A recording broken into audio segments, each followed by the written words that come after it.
Setelah melangsungkan penerbangan bersama dengan instruktur, para penerbang akan langsung mendapatkan evaluasi dari setiap penerbangan yang baru dilaksanakan. Hal ini bertujuan untuk mengetahui setiap kesalahan ataupun kemampuan dari setiap penerbang agar dapat terus ditingkatkan.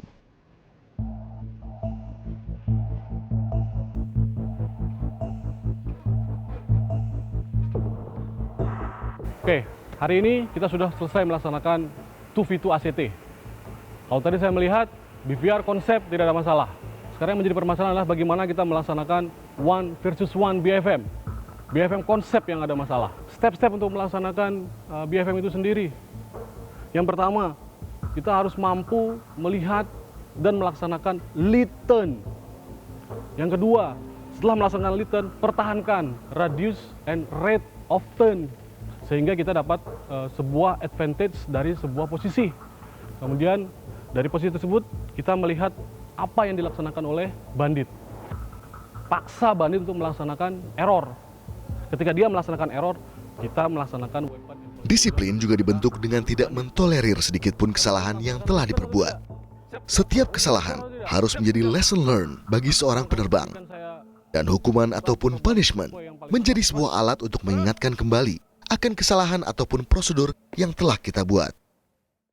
Di mana mereka harus berani, pantang menyerah, dan rela berkorban demi kejayaan bangsa dan negara.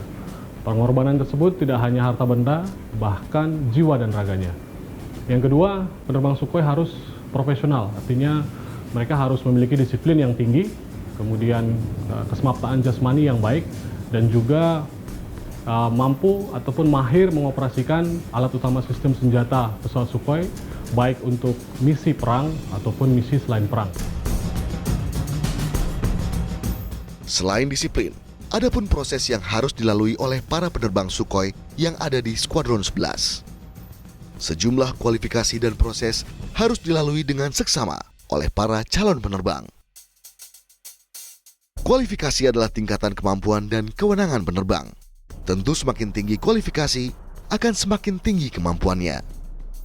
Kemampuan ini akan tetap profisien apabila selalu dilatihkan, sehingga semakin banyak jam terbang akan menambah pengalaman penerbang itu sendiri. Kemudian kewenangan ataupun tanggung jawab seorang penerbang sendiri tergantung dari posisi yang diterimanya. Misal, seorang leader selain bertanggung jawab pada pesawatnya, ia juga berwenang membawa pesawat lain sebagai pendukungnya, serta bertanggung jawab atas pendukungnya. Kualifikasi yang ada di sini dimulai dari yang paling bawah, yaitu dari mulai dia sebagai konversi, kemudian masuk ke wingman combat ready training, wingman operasional, kemudian leader dibagi menjadi beberapa tempat, elemen leader, flight leader, dan yang paling tinggi adalah instruktur. Seluruh pendidikan kami buat adalah disebut silabus atau silabi, di mana itu kalau kita di pendidikan dasar ataupun pendidikan di bawah, tidak di udara, adalah pendidikan tentang kurikulum.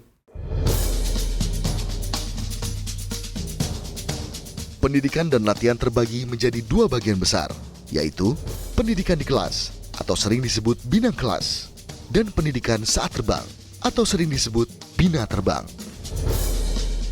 Bina kelas merupakan transfer ilmu berupa spesifikasi pesawat dan hal lainnya seputar normal prosedur pengoperasian pesawat dan prosedur emergency. Sedangkan untuk bina terbang sendiri merupakan fase pengaplikasian ilmu yang telah dipelajari. Kita akan mensimulasikan bagaimana kalau seorang penerbang tempur, kita membawa pesawat Sukhoi ini bertempur musuh di udara. Pasti kita berbeda dengan pertempuran di darat yang kita tinggal laksanakan pembidikan, tembak, selesai. Karena mungkin kita bisa bayangkan bahwa sebagai contoh ada 2 pesawat di udara. Jawabannya bisa, tergantung taktik yang kita gunakan. Sebagai contoh adalah, pasti dalam musuh ini memiliki kelemahan. Maka dari itu taktik itu adalah menempatkan bagaimana posisi kita di belakang pesawat musuh kita. Sehingga kita bisa melaksanakan pertempuran di darat dekat. Berbeda dengan pertempuran di jarak menengah maupun jarak jauh. Dan itu taktiknya juga kita harus gunakan dan kita kembangkan sesuai dengan kemampuan pesawat kita.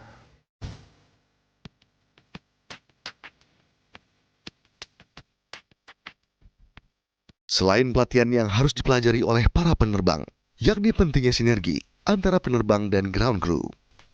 Hal ini penting demi kelancaran penerbangan, serta kesiapan sebuah pesawat dalam operasi yang akan dilaksanakan. Tim ground crew harus selalu memberikan informasi yang baik dan juga detail kepada seorang penerbang yang akan beroperasi. Hal ini untuk menghindari hal-hal yang tidak diinginkan. Bahkan, pemeriksaan pesawat harus dilakukan 2 kali oleh tim ground crew. Oleh sebab itu, jika tim ground crew melihat adanya sebuah kejanggalan dan memang terlihat indikasi yang berbahaya, tim ground crew atau anggota diharuskan memberikan kode kepada seorang penerbang untuk membatalkan penerbangannya.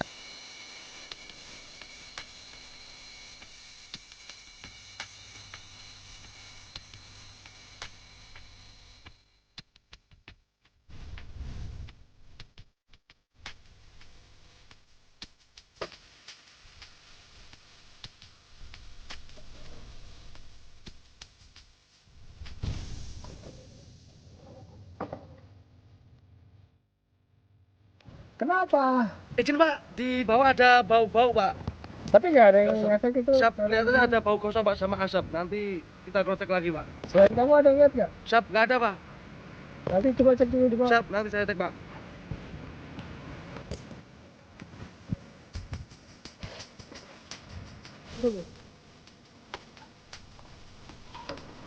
Walau penerbangan harus dibatalkan, para penerbang dan tim teknisi harus menerima setiap kondisi yang ada dan tetap menjalin komunikasi yang berkaitan dengan kesiapan sebuah penerbangan.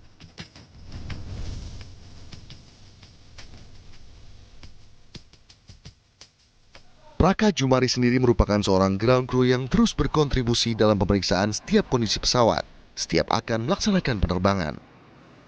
Dengan teliti, ia memeriksa setiap bagian pesawat tanpa ada hal sedikit pun terlewati. Walau hanya bertugas sebagai seorang ground crew, namun etos kerja serta kerja kerasnya dapat menjadi sebuah panutan bagi anggota skuadron lainnya. Pertama itu saya mendapat tugas air check, pengecekan terakhir. Itu saya cek normal seperti biasa. Nah, di depan nose itu ada indikasi bau yang sangat menyengat, ada asap. Saya di situ sebagai pengecek terakhir mengambil keputusan, berani mengambil keputusan. Apa yang saya putuskan itu yang nanti yang saya pertanggungjawabkan. Di situ saya melihat ada asap, indikasi kebakar. Itu saya memutuskan untuk mengembalikan pesawat, tidak jadi terbang. Apabila itu terbang akan terjadi di atas hilang kontak dengan satu dengan pesawat yang lain. Itu kan hilang kontak. Karena di situ elektriknya kebakar. Sangat bahaya sekali apabila itu terbang. Kita nyawa teknis seorang teknisi itu adalah keselamatan pesawat dan penerbangnya. Selamat pagi, standar.